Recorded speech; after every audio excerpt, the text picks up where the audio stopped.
Welcome to the Voodoo Power Podcast.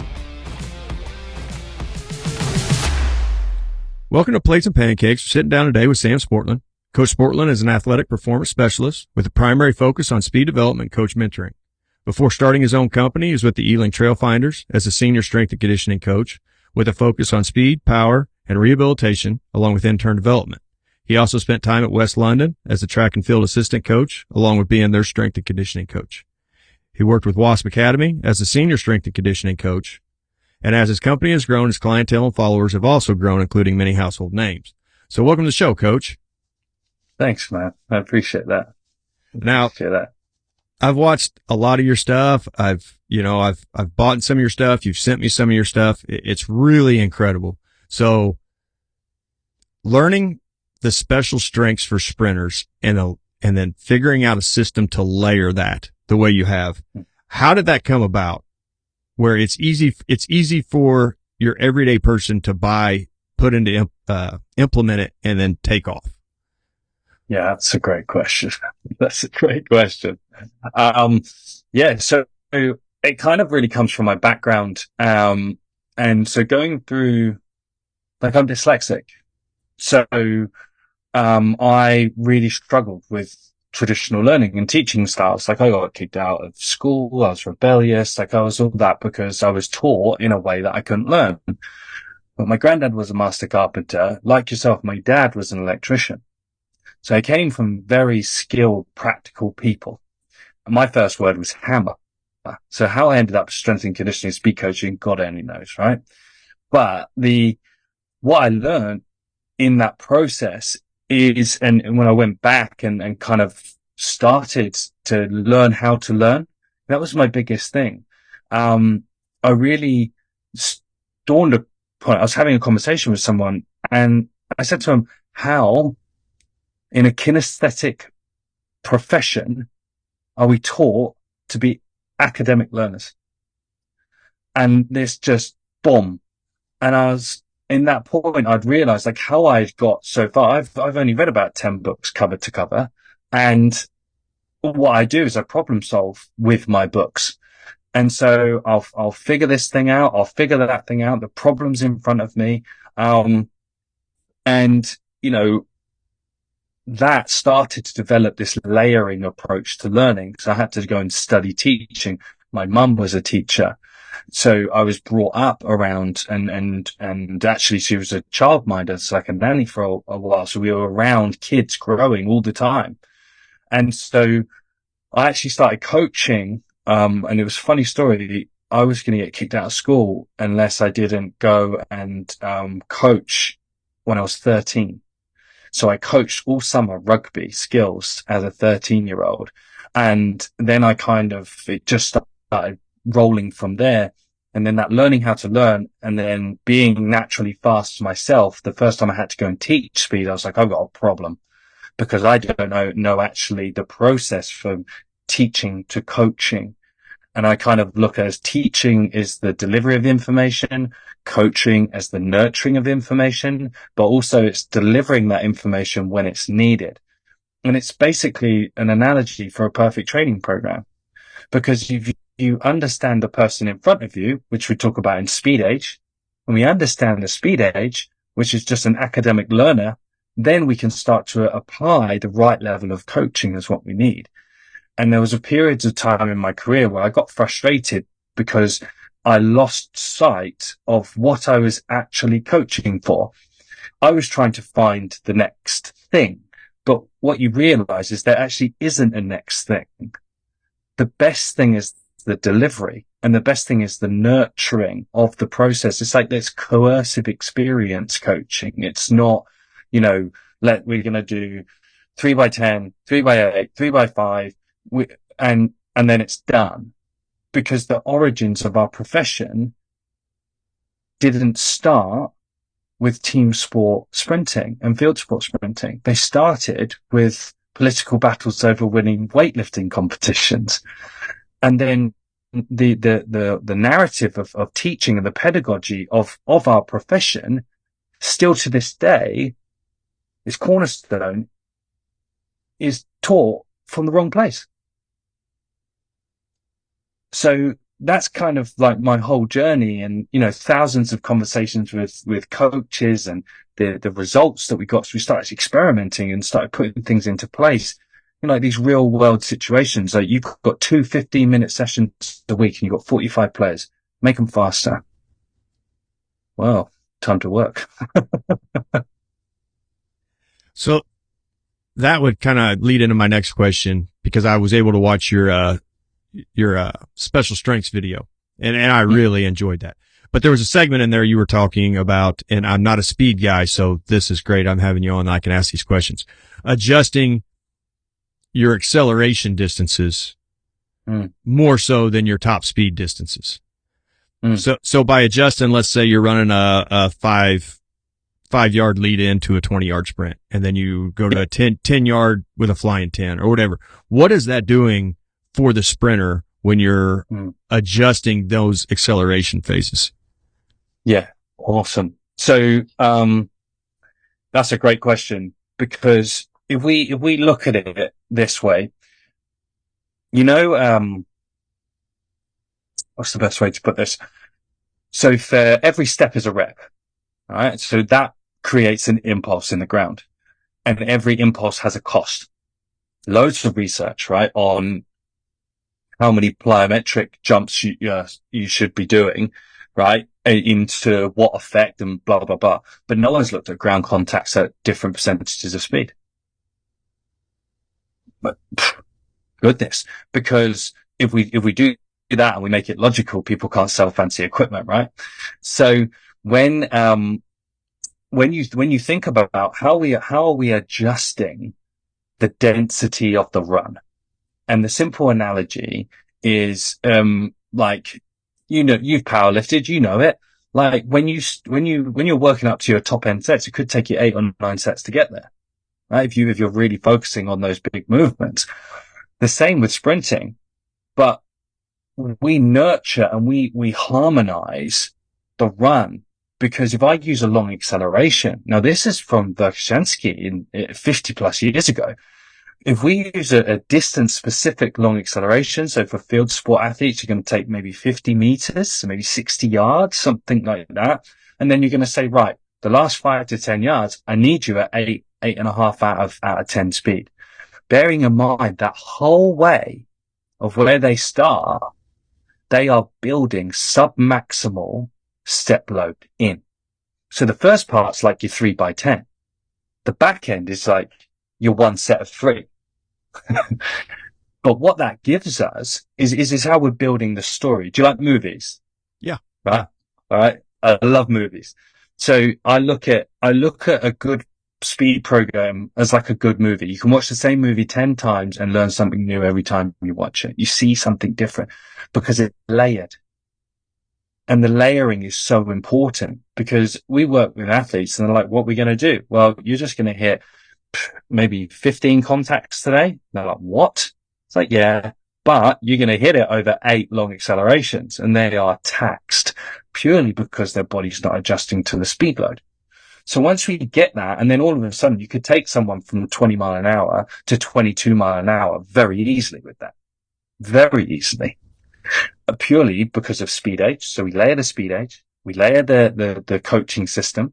So the curve that's in the principle, we layer the curve. And then once we take that 22 to 23 mile an hour that we've got, now we've got something to do with it. Now we can push it around, because, I, for my sins, started playing American football at 34 from playing rugby for a long period of time. They put me in at tight end and slot. And I was like, right, well, I've got 7 steps. I've got 7 steps to get out. So what does my training need to look like? Well, what's a real world solution here? Well, I had to take this speed, and I had to see what percentage of that I can actually use in shorter distances. That's why I don't really worry too much about 5-yard times, 10-yard times, because it doesn't really matter, because that's always going to change. And that's when we're manipulating the curve, because I could run a 4.840 with a 1.2 10-yard split, or I could still run a 4.840 with a 0.9 10-yard split at the beginning. So it's how we teach athletes to gear manage. And then once we've found our working max, which is our maximum velocity, you use the basic training theory, right? Let's take 10% off the top. So we've got our training max. Once we've got our training max, then we start hammering the curves up to it. Because a lot of team sport athletes, they're not very good at running. They're just not. And because they've not done it for their whole life. And this is where the track and field model is so poor for team sports. And what I find, there's lots of very respectable coaches that I've listened to and I've learned from, but even the OG Path himself will tell you this. It doesn't work because you're dealing with a different animal. When you're dealing with someone who's 300 pounds, who's got a torso as long as his legs, you're dealing with a guy that's, that has more mass than most human beings on the planet. So there's no research to that. So what do you have to do? You have to understand the fundamental principles of teaching, coaching, layering intensity, but then also constructing. And this is why we use the frameworks and these models. That's how you build your movie. You build your movie with these frameworks, which then start to teach the athlete to do it all over them for themselves. And I was on a call with someone. He was like, you should be the big guy, speed guy. Cause recently I had a lineman. He was like 320 pounds, go close to 20 miles an hour. Yeah. And he's Big George, Juicy, we called him. And we had some other guys that are like 124 kilos, 21 mile an hour in 34 meters. That is a lot of mass moving very quickly. Yeah. And that's fun. Like they're the fun guys to coach. All the light guys that are just naturally fast, it gets a bit boring because for them it's refinement. And I say that like I'm being a bit obtuse there, but when you've got the system and you've got the framework, it's like, yeah, we'll just drop you in there and you'll be fine. Those guys that are naturally fast, they're like at the top, but they're biggest at the top of the pyramid. So, and this is what I learned from Louis Simmons, a lot from West Side system, that like the way that he brought special strength training into powerlifting is what I'm trying to bring into speed on top of the work of Verkhoshansky, on top of Yes's. Like I have to compliment those guys because it's helped my thinking. But those fast guys, as I was saying, you've just got to get them to handle volume. So they still need the same stuff, but taking a guy from 22 to 23, well, it's great. But what's it going to do? Probably not too much. But if you can get that guy over 22 for 4 quarters, then you've got a big signing bonus on your hands, and so, but then when you've got the big guys, it's like, who doesn't want a lineman that can shift to second level? And then that's the challenge and that's the fun. I can see that. And those guys, I have to be really excited, when they've been deemed slow to a certain extent their whole life, and then they're watching their miles per hour jump up. Now, you brought up Louis in there, and I was heading that way. So in my mind, the more I learn about Louis and the more guys from his gym that come on the podcast, it's very easy to find out that he got pigeonholed really early as a power lifter. And he was a power lifter, and that's what he did, and that's what he trained.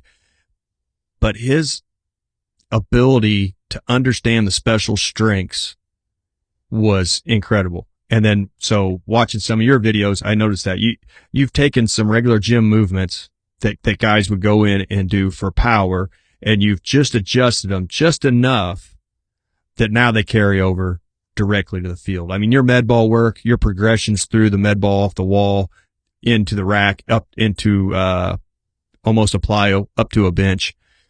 That stuff it's genius in its simplicity, I think. And it's immediate feedback for the athlete. So understanding how to build those, what kind of clued you in to head down that path? Because them aren't necessarily a bunch of exercises you're going to see on YouTube. Mm-hmm. Yeah, no, thank you for that. And I do believe genius lies in simplicity, because the thing that moves the needle is for people to go, why didn't I think of that? Why didn't I think of that? That's so obvious. And because, right, in this world of what we're actually trying to achieve, it's not that difficult, right? But we make it difficult for ourselves by thinking that it's the thing. What is it? It's the thing. And, and so again, it's the movie. It's a great movie. Every movie has 3 acts. There's general preparation, there's specific preparation, and there's special preparation, right? And if you're lucky, you get a sequel because you get to play. And that's why that's how I started thinking about training. And what I mean by that is when we actually, what I said at the beginning, when you can't look at speed and developing speed for athletes through the lens the way that we've been taught. You just have to tweak it slightly. And it's a subtle tweak, but when you do it and you've seen it, you're like, what? Because, when we're applying principles of progressive overload, and when we're applying, exercise classifications in these systems, it's like, this stuff is easy. It's so easy. And so some of the things that I really started, so take the medicine ball stuff, right? And you get stuck with athletes, and this is kind of like my problem solving thing. I'm like, well, I look at an athlete and I just need them to go forward as fast as possible. Like, I don't care what it looks like. And for most of the stuff, I don't care what it looks like as long as it's working. Right. And we get hung up on technical models, and they're just a waste of time. What we're trying to do is actually point A to point B as fast as possible, because a 300-pound lineman doesn't look like Usain Bolt, and he can't, because he's 300 pounds. He eats Usain Bolt. So when we're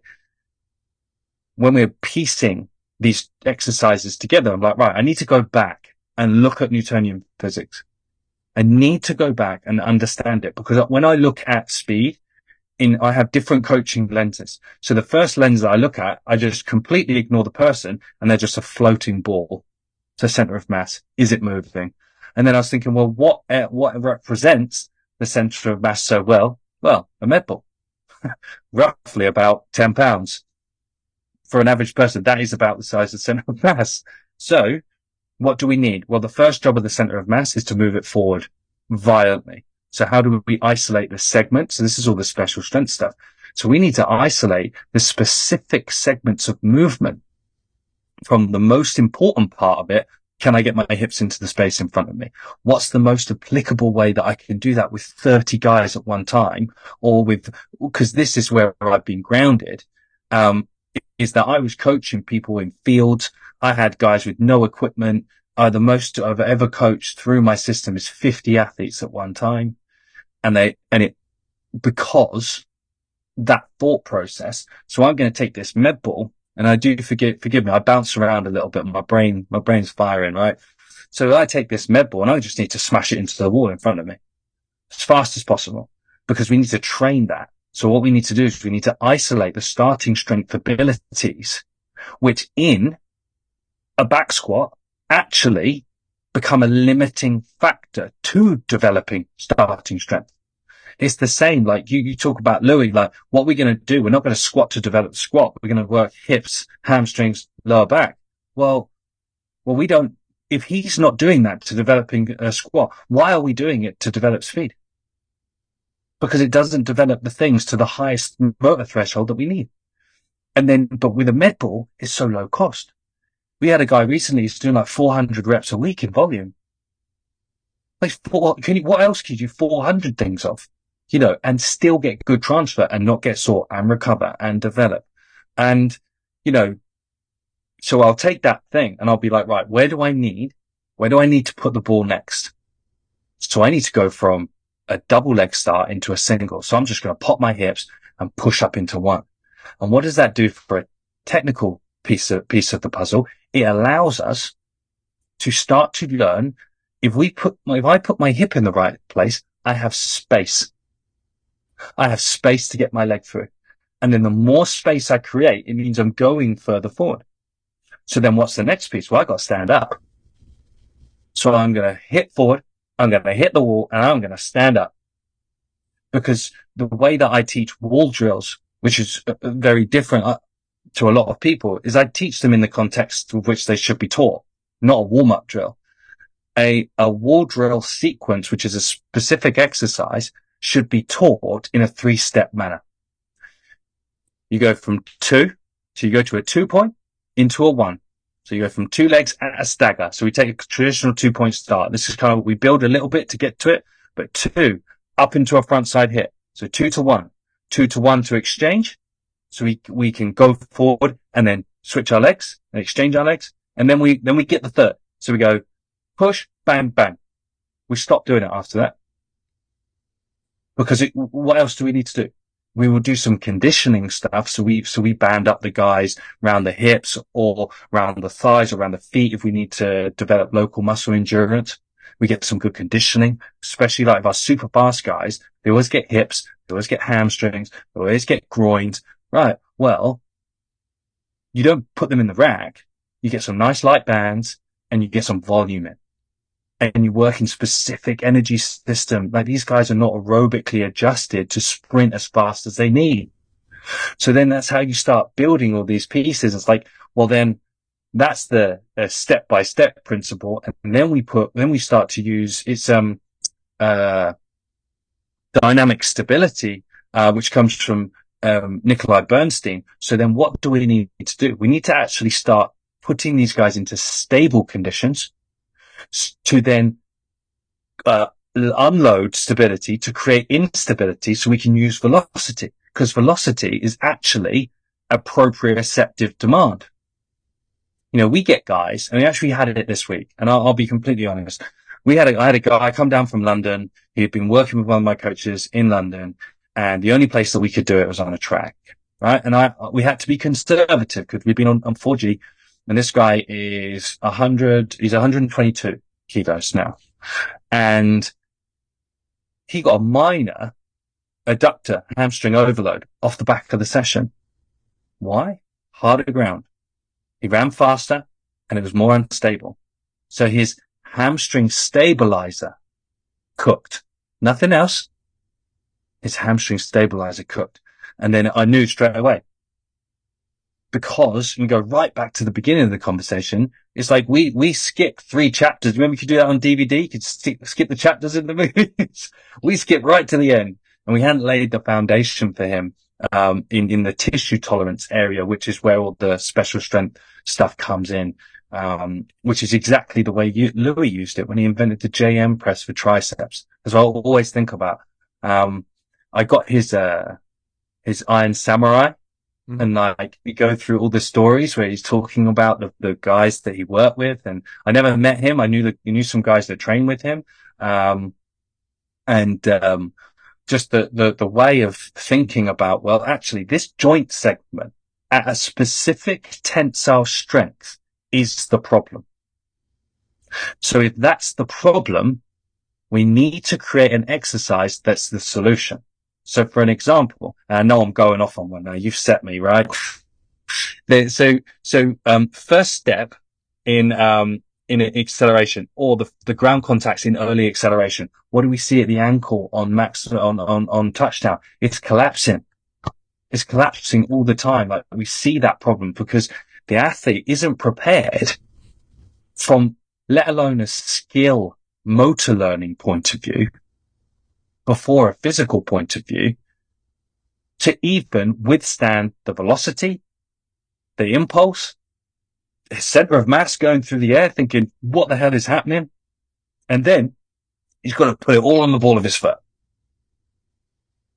So that's where we start to develop some of the ankle segment stuff.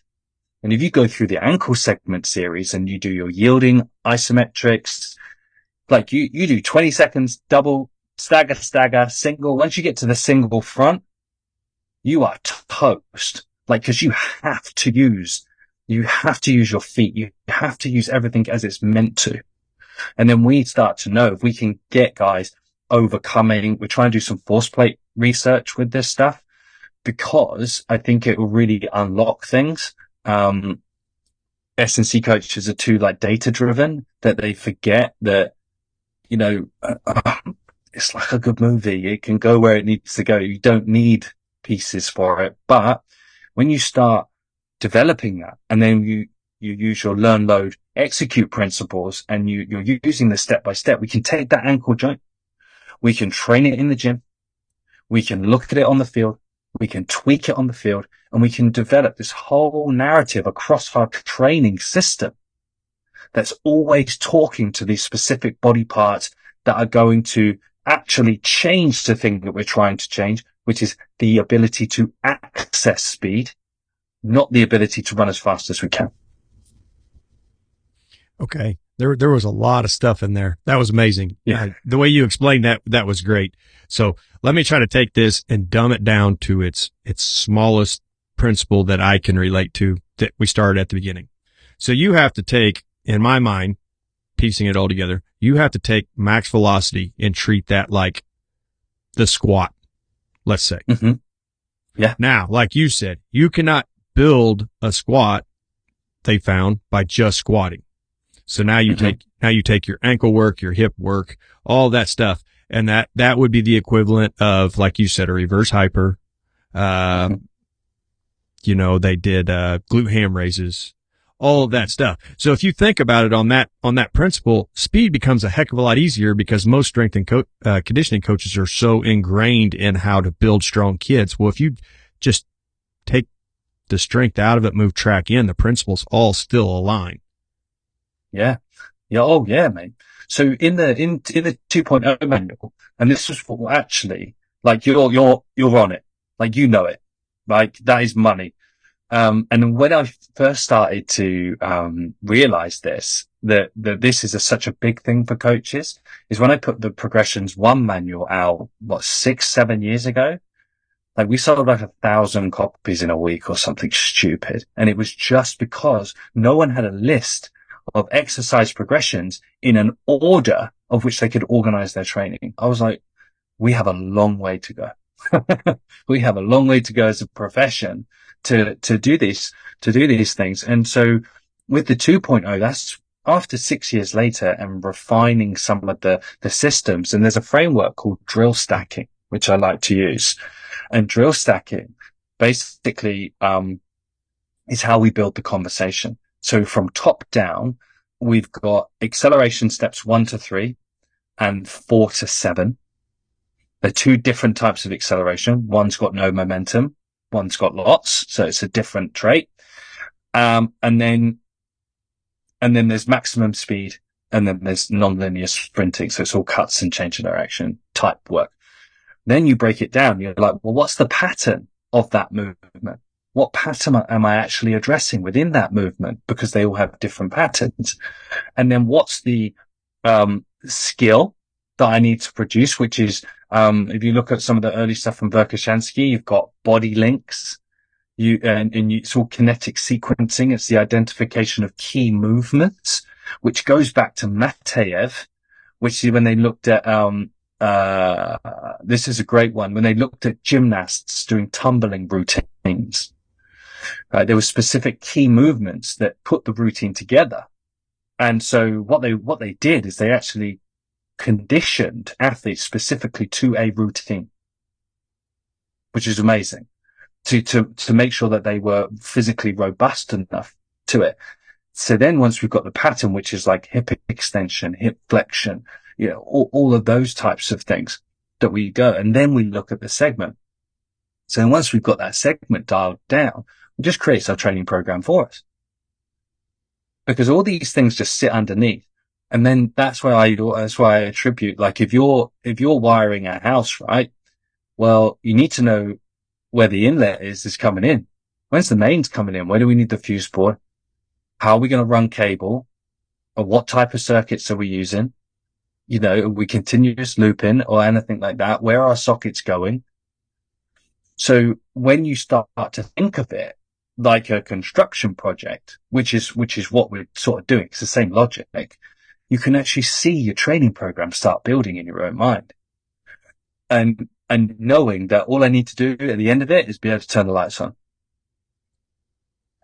Does that make sense? That makes a lot of sense. And going into that a little bit, so I watched your stuff and we started implementing some stuff, and then as you watch the implementation grow, well, then you see all the carryover to other sports that it could provide. So wrestlers kind of help form the gym I have here. So I always have a wrestling idea in my head. Well, you start watching that med ball stuff, that first step of acceleration, you start watching all that. Well, if I would start implementing that for my wrestlers, how fast could they be on the mat? You know, if we start taking that sprinting work and start putting it in other sports, not necessarily that they have to be fast, but the carryover is insane. So now it's totally changed the way I thought about it. Like, get them stronger, get them stronger, get them stronger. Well, that's not going to make them any faster coming out of the bottom, or that's not going to make them any faster coming in on an ankle pick. So what your program has done is it allows a coach to look at it and see, okay, I can get carryover to a sport unrelated to speed running in a sense and get humongous gains. So I'm very appreciative of that. No, honestly, like that's one of the big driving forces, that because speed is general. Speed isn't specific unless you're running in a straight line down a track.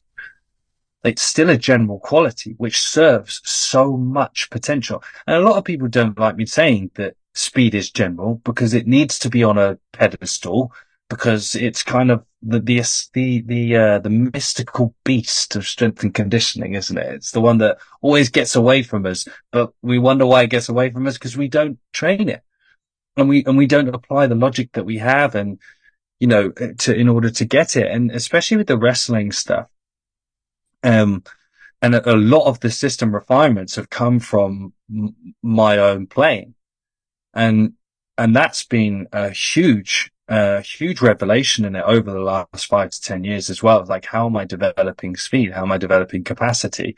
And what do I need to do in order to keep moving the needle?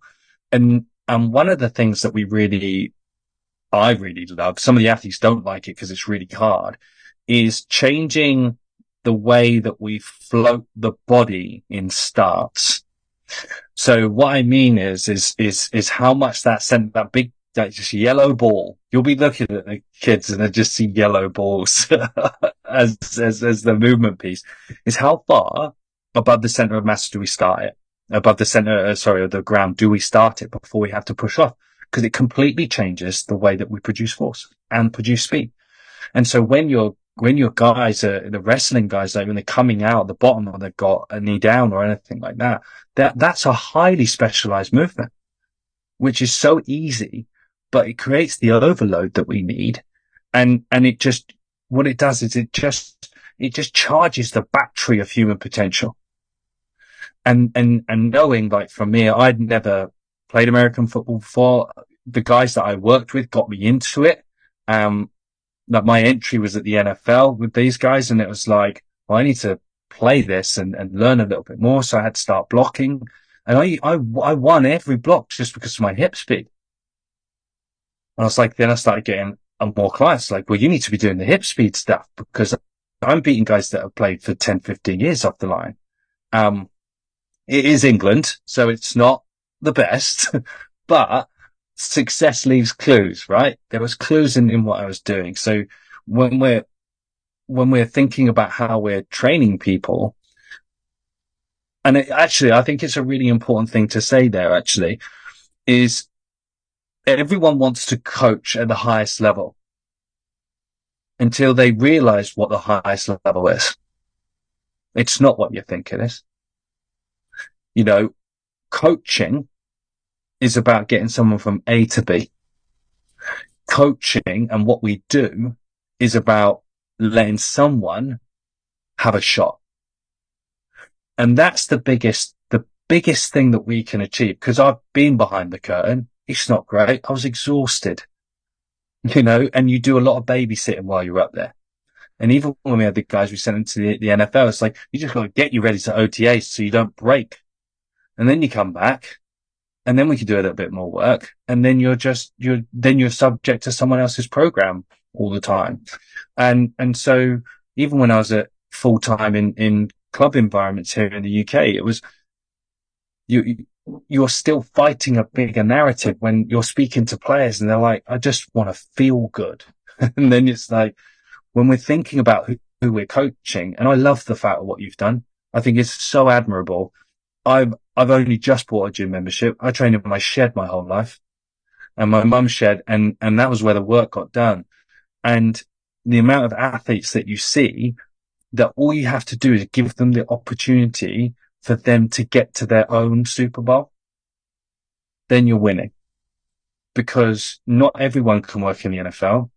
Not everyone actually wants to work in the NFL. They think they want to work in the NFL. But what people do, and the guys like us that got into training because we love training, need to coach the people that we used to be. And I think it's such a really important thing that a lot of coaches could listen to on this, is that don't get frustrated if you're in the field and you're just helping these kids out, or you're not getting all the monies, because all the monies comes with all the problems. What you're doing is the thing that leaves that long lasting memory for someone. And I'm a big believer in legacy, and something that you build is, it's not when you're gone. You do it when you're alive. And that's kind of my stuff with the speed stuff. That's part of my legacy. And I just really wanted to say that. I thought it was important. I heard Dave Tate talk about this once, and that really shaped my mind on it. And you just hit on it. We're not present when we die. We don't see who shows up to our funeral. But as you get older and the face of you are going to die really comes into play, you kind of think about that. So if you've not given anything to anybody or helped anybody in your life, it's a pretty sad life that maybe you lived, and your funeral's going to be pretty empty. So, yeah. You look at some of these big, huge funerals. I'm sure you have them over there, and you're like, man, that person really did something to impact the world around them. Mm-hmm. And a legacy, I see what you're saying. You want to make that impact. Mm-hmm. Yeah, because every coach, and I actually posted about this today, is that your goal is to not have all the toys. It's to learn to do it without them.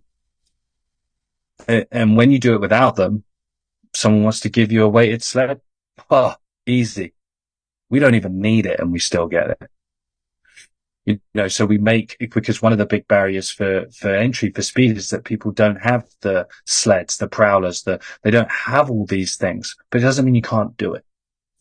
And it does it because you can do it, because if you know a system, and if you know how to qualify your athlete, and if you know how to teach him, and then if you know how to coach him through the steps, and just literally, adding just enough salt into the stew as you're going, you're never going to lose. And that's what sports speed for me is all about. It's teaching people to do with nothing, because I had nothing. And you can get it done, and it's really important. We have more hokey equipment out here that we sat around and figured out how to build to get the job done. And, I think one day maybe the kids will look back on that and say, we found a way, and maybe that impacts their life, is we don't have to buy it if we can make it work. Yeah. Phillips head's a Phillips head, right? What you need. That's exactly right. So I know we're running close on time, but I wanted to just hit on it. I know it hadn't come out yet, but, with your book, what would people expect to find in there without giving away all your details? Oh, so the book's been a crazy idea. I moved to the beach, didn't I? And I had more time. So I was like, I'm going to write a book. And I think people learn in different ways.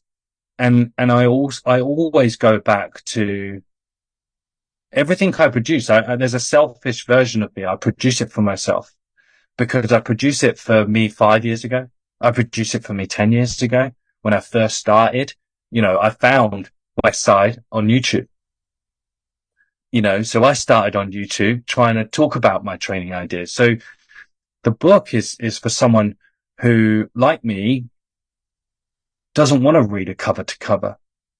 but has a problem and they need to solve it. And anytime they have a speed problem with their athlete, they can pick up Sport Speed and find the answer. And that's really important for me, that everything's in it. If you read it cover to cover and wrote it all out, you don't need anything else. And I'm not, there's going to be, transfer train. There's a couple of versions, but there probably won't be another one of this for 10 years because I need 10 more years to make it better. And so it takes you through the whole system of Sport Speed from all the basic foundational frameworks. And it's the way that we get out of our own way as coaching is we stop thinking things as linear. I've got 7 frameworks in the Sport Speed system. And when you go through them, you think of them as a straight line. The 8th framework is all of the frameworks. So they're all working at all times. It's just where we're pushing things. So you never tire it. It never gets lost. And that's where we are in coaching. We're trying to think of the next best thing. And it goes right back to the beginning. It's not about what fancy stimulus you can give your athlete. It's about giving them the right one and then knowing where the next one is coming and the next one. So we put it all down, and it's a wonderful cause as well. Like a lot of the profits, we're donating to a homelessness charity, that I've worked with, 2015, my brother passed away, and, that sent my whole journey. When he had some time, homeless, and this was the charity that helped him.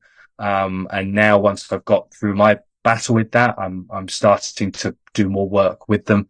And one of that ways is to put some of the proceeds of the book, to that charity. So it's, even if you don't want to read it, when it comes out, just buy a copy, because I work for a charity that if you give them £1, they turn it back into £11 through the employment of the companions. It's a wonderful cause. And, talk about legacy. It's, if I can use speed to start doing this, then I'm going to do it, It'd be a life well lived. So I know you're getting short on time. The conversation was amazing. Anytime you want to do this again, I can think of 1,000 more questions I would love to ask you, but, thanks for taking some time and coming on the show. No, you're more than welcome, mate. Like, listen, give me 6 months and we'll do it again. After the book's out, we'll do it again, and I'll come back as many times as you want. Perfect. That'll give me time to read it, highlight it all up, and figure out what I need to ask. Yeah, that's it. Thank you very much.